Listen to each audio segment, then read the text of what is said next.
North America did a survey for us, and we looked at our neighborhoods and we found we had Hispanic, we had a lot of people from Brazil, Portuguese, and we had people from Haiti. So we had those three primary language groups, and it was suggested that we start ESL. I had just spent my background, I'm on a second career here with Missions North America. I spent 30 years in the television business. I produced TV shows. I was never a famous TV producer, but I kept myself busy for 30 years. I did game shows. I did sports shows. I did some news programming. I worked for Animal Planet. I did a show called Must Love Cats. I did all kinds of things. Well, back 14 years ago, I was in Tokyo, Japan, doing a TV show called I Survived the Japanese Game Show. So, but the Lord, I think, placed me there because I was truly a fish out of water. I had traveled probably pretty extensively, and I thought everybody speaks English. So even though I was going to have a translator, no problem. Everybody speaks English, so I'll be just fine in Tokyo. Well, not so. No one in Tokyo spoke Spanish or English, very few people. So I found myself a real fish out of water. I had difficulties going to the grocery store. The Japanese had a piece of paper. They wrote it in kanji, and they told me to keep it in my pocket. And it said, if found, return to. And it was my address. And they said, done. Don't leave home without it. And so I had it there because cab drivers, nothing. Skip forward 6 months later when I go back to my home church in Coral Springs, Florida, and the idea of a ESL ministry was what they were looking at doing. And they invited me to an outreach meeting. They said, you're back, come on to this outreach meeting. And they said, we need somebody to start our ESL ministry. And I found my hand going up. I'm not a volunteer guy. I've never taught anything. And I spoke no other language other than English, but I said I would help. So at the end, they gave me Nancy Boer, who is the director of Mission to North America's ESL ministry, and still my very, very close friend, gave me her card, and then they said, call her. And I did. That was 14 years ago. Over 3,000 men and women have come through our ministry in that time period. But I say I was sitting there like you because I didn't know anything about it, but we started it. We went through a training, and we started January 10th, 2010. January 11th, 2010. Had no idea how many people would come. No idea. That first night, we had 99 people walked in from 28 different countries to do an ESL ministry. Not every church starts that way. Some churches start very small with 5, 10, 15 people. Other churches start larger. Did I do anything to get those people there? Because people in the church, elders in the church were coming up to me and saying, you need to start marketing this church. You're good at this. I had nothing to do with it. It was God who brought them through. I put a sign out front and people came. So I want to talk to you a little bit about it and answer some of your questions. But let me and I have a video that I want to show you. Part of it is my church, our church back home, and another church, Chapelgate in Baltimore, Maryland. 2 PCA churches. Before I do that, let me just introduce ESL a little bit to you. As I said, there are about 200 churches in our denomination that are doing church-based ESL ministries. The PCA got into this business of church-based ESL ministries through the Southern Baptists. They've been doing it for years and years and years. In fact, when I first started, we were trained by Southern Baptist trainers. Now we have adapted that ourselves, and we are doing the training. The ministry, first question everybody asks is, well, how do I teach English to people that I can't communicate with? Well, this is what we call English immersion. We do not translate anything in a classroom, or very, very, very little. We try to teach it just like you learned your heart language. When you learned it when you were a little child, your mom and dad had nothing to translate. They just picked this up and said paper, you know, and you heard that word paper and you associated with that word paper. You associated this with the word paper. And that's basically how we teach ESL. Studies have shown that if somebody hears a word 80 to 100 times, 80 to 100 times, they will have it as part of their vocabulary. And so our classes are geared to that. Introducing the vocabulary, putting the vocabulary into sentences, and then using it in activities in the classroom to help them cement the idea paper, paper. So this is how we do it. We don't translate. When you translate, you do what is called triangulation, and this is what we don't want the students to do. You have to think about this word in their native language and then translate it back to English. We want them to do exactly what we're doing here, and you learn to do. You see the word, you see the object, and you recognize it as paper. So that's what we do. So if you don't speak a foreign language, that's perfect. Because in your class, you probably have 5 or 6 different language groups. You may have 3 different language groups. So it doesn't help if you can speak Spanish or you can speak Creole because you're missing half of the class. So every class is done in English. The other thing that's important to realize is that we are trying to help these students survive in America. We're not trying to teach them grammar. We don't teach grammar. It's not like your grammar class. We are teaching them lifestyle skills, how to make an appointment at a doctor's office, how to go into a grocery store and find where the bread is, what aisle is the bread in, how to meet somebody on the street.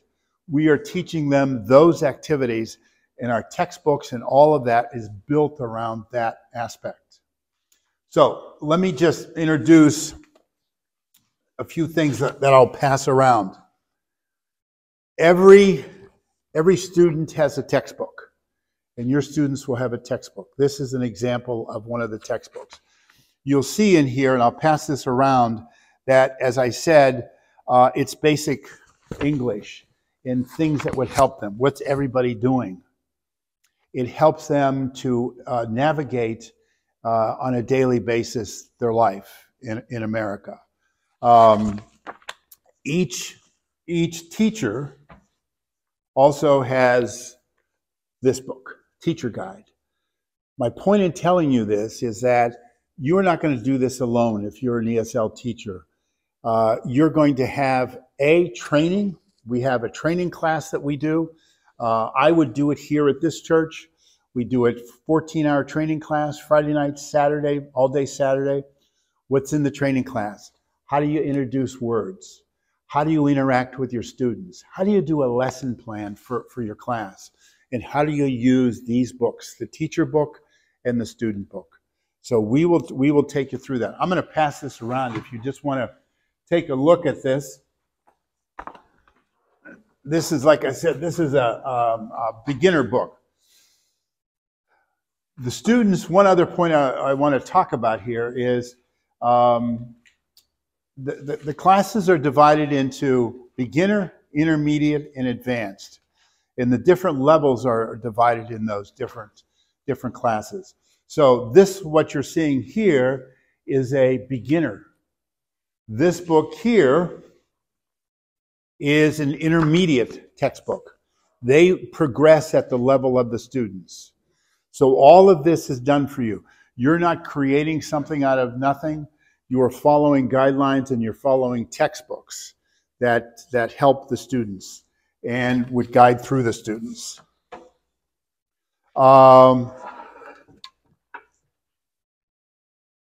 Any questions so far?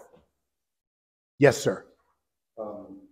Your last name, is it Baret or Baret? It's Baret. Baret, okay. Because I've heard about it. The English pronunciation is Baret. So. Okay. The 14-hour training class. Yes. That's a once-off 14 hours? Or yes. Is it it's all together. Normally what we do on those is we do it from Friday evening from 6 o'clock to 9 o'clock, and then Saturday from 8:45 to 8:45 to 5 o'clock. Let me talk a little bit about how ESL classes are set up. The first decision that you'd have to make as a church is, when am I going to do my class? We decided on Monday nights because Tuesday night, elders and deacons met. Wednesday night was choir rehearsal. Thursday night was youth night. Nobody wanted to do it on Friday or Saturday. So Monday night was the night that we decided to do it. We meet on Monday nights from 7 o'clock to 9 o'clock. 7 to 7:45 is class. And at 7:45 to 8 o'clock, we would meet in a room like this, and we have snacks for our students. It's a break time for the students. Let me stop there for a second and go to a very important aspect of ESL. The primary reason that we do an ESL ministry is to share the gospel of Jesus Christ. That's the primary reason to do it. The secondary reason is to love our neighbors by helping them navigate in the United States. How do we share the gospel? We share the gospel by every class opening and closing in prayer. And we share the gospel by a devotional that we do each week. The devotional can be done here at the break time. If you have one primary language, like we do down in South Florida, we have a Spanish pastor who gives, or a Spanish elder who gives a devotional in Spanish. So each week, our students hear the gospel. And we also do devotionals in class. So that's a that's the most important aspect of the ESL ministry. Going back to the class itself now, we meet from, as I said, 7 to 7:45, and then have a 15-minute break, and then we go to 9 o'clock. We do that every Monday through the school year. So my old ESL is going to start not this Monday, but the following Monday, right after Labor Day. And we'll take time off for Christmas, a couple weeks off for Christmas, but then they will go through May. So it follows the school year. The students purchase the books. We have found that it's important to invest them in the class. So the students pay for the books themselves. It's just a good way to do it. Oftentimes we scholarship people as well in it. I'm going to take a few minutes, and I want to I have a little video that I'd like to show you.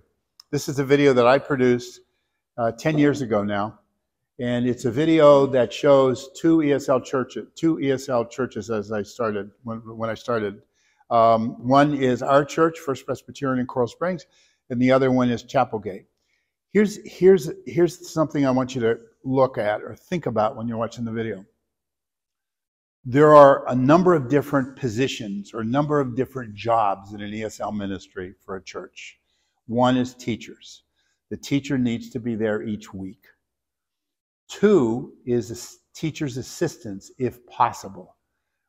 First 5 years that we didn't have any teacher assistants, but it's a great for a class to have each teacher to have an assistant, somebody to help him or her in the classroom. We also have people that do evaluations. ESL ministries, we get new students every week. Every week there's new students coming in. It's not like you have in a normal school, you'd have a registration and then you would have a class. Here we have classes, but we have new students. So people are joining the minute, and it's a ministry. That's why we do it. They're joining each week. So we have people that's all they do. They evaluate the new students when they come in. We've got to figure out, are they beginners? Are they intermediate? Are they advanced students? So we have the evaluation. So that's another job. So it's teachers, assistant teachers, evaluators. Somebody needs to serve the snacks at break time. So we have people that come in and set up cookies and coffee and things like that for the 15-minute break that we give our students. So our ministry started with about 15 people when we started, and we still have about 15 people. We have teachers, we have assistant teachers, we have people that do evaluations. So there's many, many different roles, many, many different things that people can do in an ESL ministry. Everybody doesn't have to be a teacher. Okay? So with that in mind, let's take a look at the video.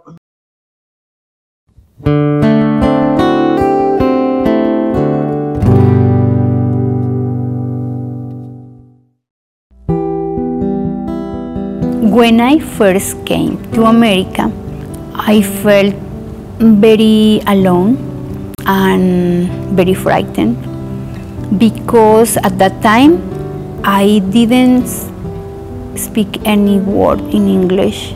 For example, I needed to know how to get to a place, but sometimes it was not enough to say with my signs or with my hands.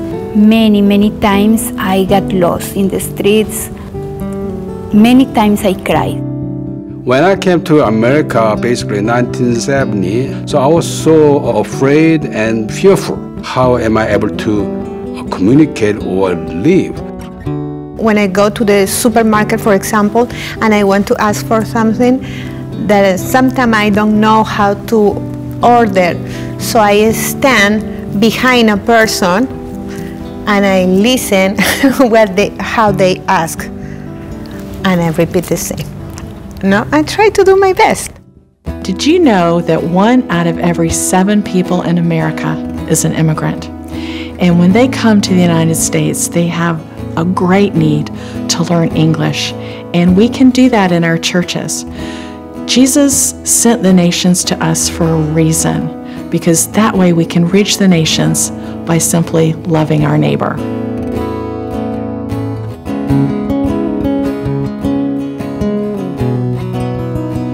This chart, remember it's not char, it's chart. I think the students that come to our ESL ministry are first off surprised by the fact that it's such a caring ministry and that we're really here for them and that we're offering something that they need and we're not really asking for anything in return.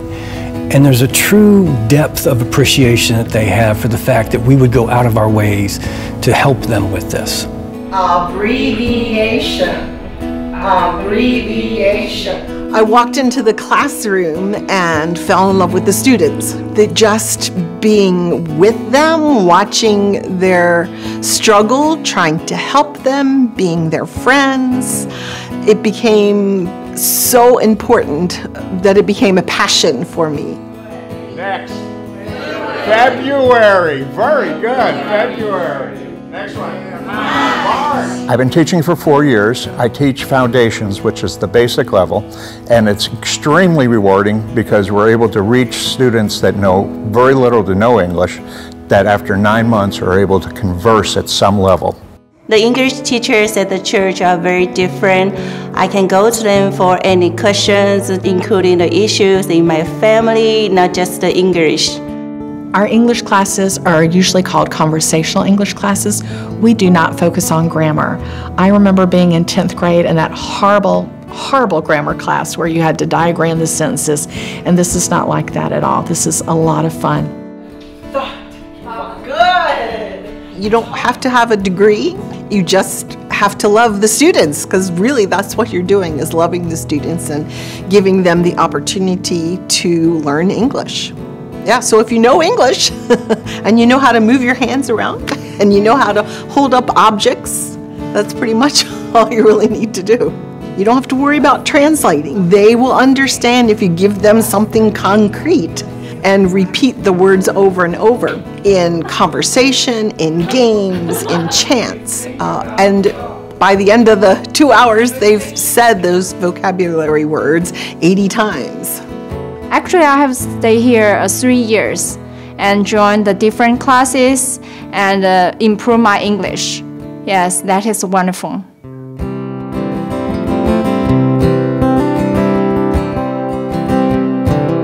I'm not a teacher, I was an accountant. And after I took the training, I just couldn't see myself at a blackboard. But the class that I was in had round tables and I could be an assistant. And you're up close and personal with the students, and that's what I liked. It's about the student and being willing to help them learn English and to just love them.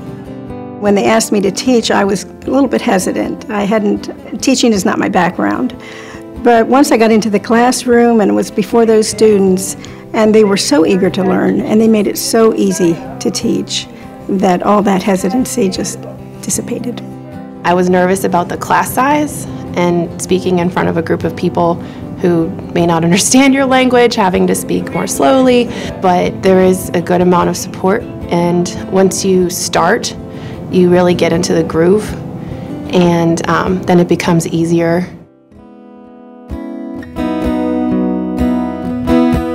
The purpose of ESL ministry is to share the gospel in both word and deed. And certainly we are sharing the gospel in deed by teaching English, but we need to make sure that we're also sharing the Bible, sharing our personal testimonies, making sure that the students understand that Jesus is for all nations and not just for America. Each week in our ESL class, we present a verse from Scripture. So we use these verses like we would any other lesson in ESL. We go over the vocabulary, we make sure the students know the meaning of the verse, we say it in English and repeat it several times, and then we have them say it in their mother tongue. It's amazing how one student represents a whole family. So let's say, last year we had about 300 students. That represents 300 families that are being impacted with the gospel of Jesus Christ. And it's just amazing. And I just can't imagine what God's going to do with all this. I call it, planting seeds, seeds of the gospel. Once your church has this wonderful ESL school going, then you can have things like an international Sunday school class where you use the Bible as curriculum and the gospel flows even more freely. And you can have ESL Bible studies and moms groups and book clubs and outreaches to international college students and refugee ministry. There's no end to the different types of ESL ministry, but it all starts with meeting that felt need of teaching English. It's a beautiful thing. ESL is that great first step to reach into a community, meet a need, and the people that you meet are very blessed by the ministry. They bless you, and it just creates a great dynamic in your church, being able to reach out and be a witness for Christ, not only to the ends of the earth, but right in Jerusalem, right in your hometown, where you're meeting the ends of the earth and you're meeting the nations.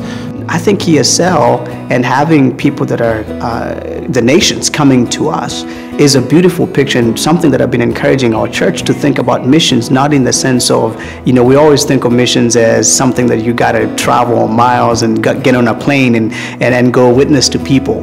But we have the mission field right here.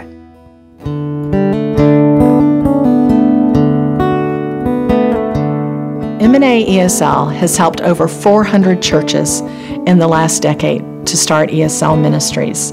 This is a proven method of how to get started. To get more information and to contact me, please go to the Mission to North America website, to the ESL portion. You will find a startup kit with about 30 chapters of all the organizational information you need, lots of devotional material, biblical information, and my contact number, and we will get a trainer to your church.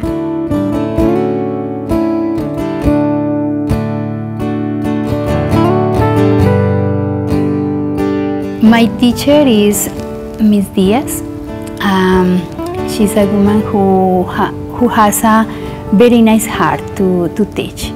In the beginning of the class, she always gives us a part of the Bible. Most of the time, it is from the book of John. I learned that I'm loved. I'm loved by Jesus and I'm loved by God. The love of God is something new to me, and it's very, very special. Now, for example, I don't feel alone anymore, and I feel loved by God.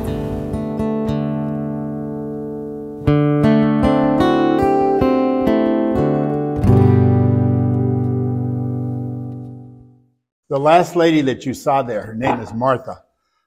Martha's one of our students. She's been coming to our ESL for about 5 years. Ms. Diaz, who was her teacher and taught the advanced class, had to had to leave and the church, not the church, but just ESL because of other commitments. So her class, about 5 years ago, was taken over and by Kim's mom, my mother-in-law. My mother-in-law on October 31st is celebrating her 90th birthday. She started when she was 85 teaching these students. Took them through COVID. They love her. One of the students said that this was their favorite night of the week, Monday. I'll share something with you. I used to pick her up every Monday when I was down there, my mother-in-law, and the two of us would drive to ESL together Mondays. We would always get in the car. I'd get in the car. She'd get in the car. I said, "So how you doing?" She goes, "Oh, I don't know if I'm going to make it tonight." And I said, "I feel the same way." And she said, "It's," yeah. And so we sort of lamented about how we had had tough days. And then when we left class at the end of the night, driving home, you couldn't shut us up. We were both talking a mile a minute. Kim knows that when I get home from an ESL, it's not going to bed. We sit there for an hour and I talk to her about my students and who they are and what they are. But I wanted to take it one step further here. Her class, my mother-in-law's class, had 6 or 7 students in it. And like I said, they're advanced students, so they speak English pretty well. They're there because they want to expand their vocabulary. They want to learn American idioms. You can't, until you do ESL, it's surprising how much we speak in idioms. And it's so difficult for people to understand them. I mean, each country has their own idioms, but it's so difficult. One guy I knew from Baltimore, he had a master's degree. And he said, when I go to church, I only pick up about 75% of what the pastor's saying because of idioms. So, those are reasons why they come. Anyways, in this class, there was a guy by the name of Victor Lopez. Victor was from the Dominican. And Victor was the only male in the class for a long time and just a great guy. And, if my mother-in-law was standing here today, she would say Victor was one of her favorite students. He was just great. But Victor came from a country and was raised in Roman Catholicism as a Catholic. He was always amazed that we could read the Bible and talk about the Bible because they had never done that. So my mother-in-law took them through the entire book of John. And I'll brag on my mother-in-law a little bit. Her knowledge of the Bible is just second to none. In fact, if you know Rick Phillips here in town, he dedicated one of his commentaries to her, to Tony Barnhill. I'm not sure which one, but anyways. So she shared everything, and she shared the book of John with her class. But Victor had an issue with God because his son had been killed in a car accident, and he was angry at God. And so he had distanced himself tremendously. But through those years, the Lord worked on his heart, and he came back to the Lord. A month ago, Victor died of cancer. He was in his 50s, but Pablo, the pastor that you saw in the video there, visited. I was out of town, and Pablo visited Victor, and Pablo called me and said, Victor is with Jesus. He has returned. And so Victor died in Christ. We don't know the mystery of God. We don't know how the Lord has orchestrated all of that, if we were an instrument in his hand, but we may have been. But that's one example of many examples of students that have come to Christ through the ESL ministry. This is a different type of teaching. This is loving your students. This is different than teaching maybe in a high school or a grade school. where you don't have that relationship. You will have that relationship with your students here. They are amazed that you're doing this for no fee. They come up to you and they'll say to you, no, you don't get paid? No pay? No.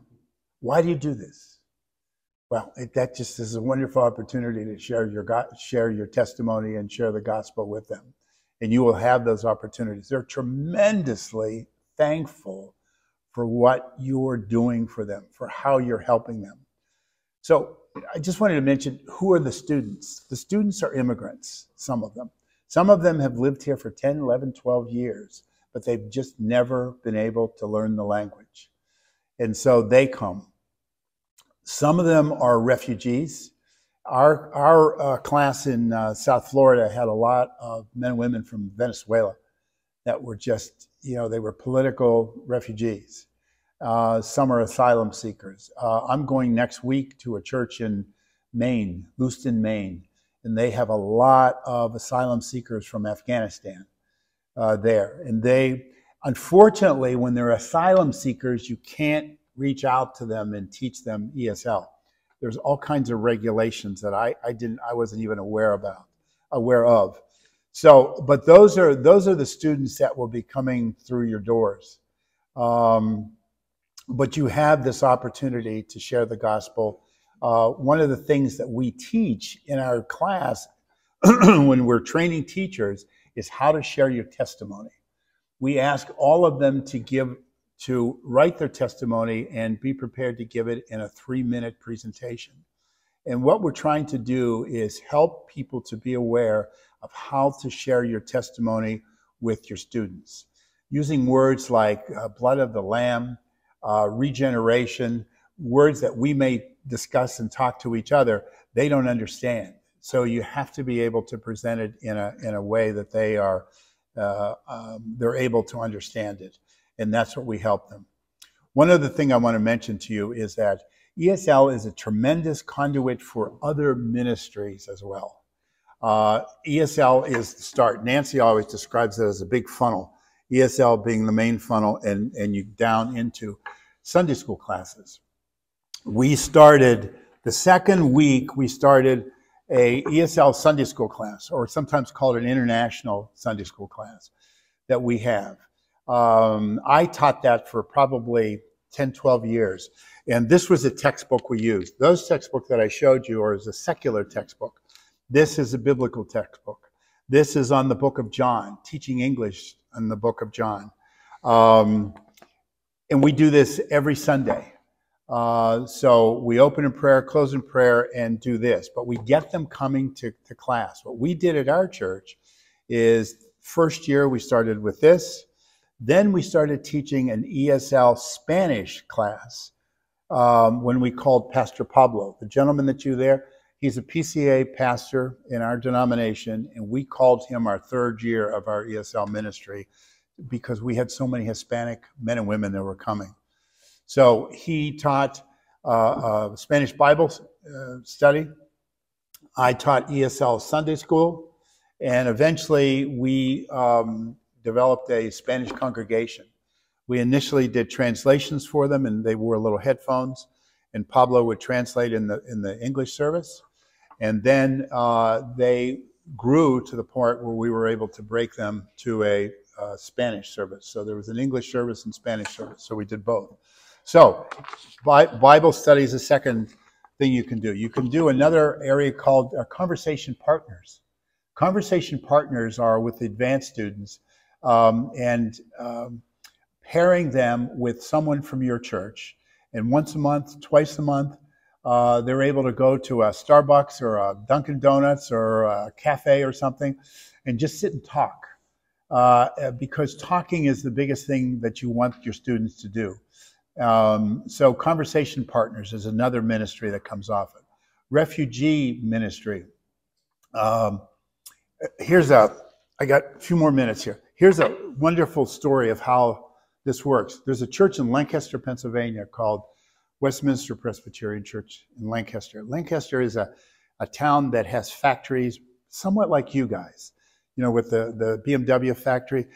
Purdue Chicken is there, and they have distribution centers there. So a lot of refugees were coming to Lancaster, Pennsylvania.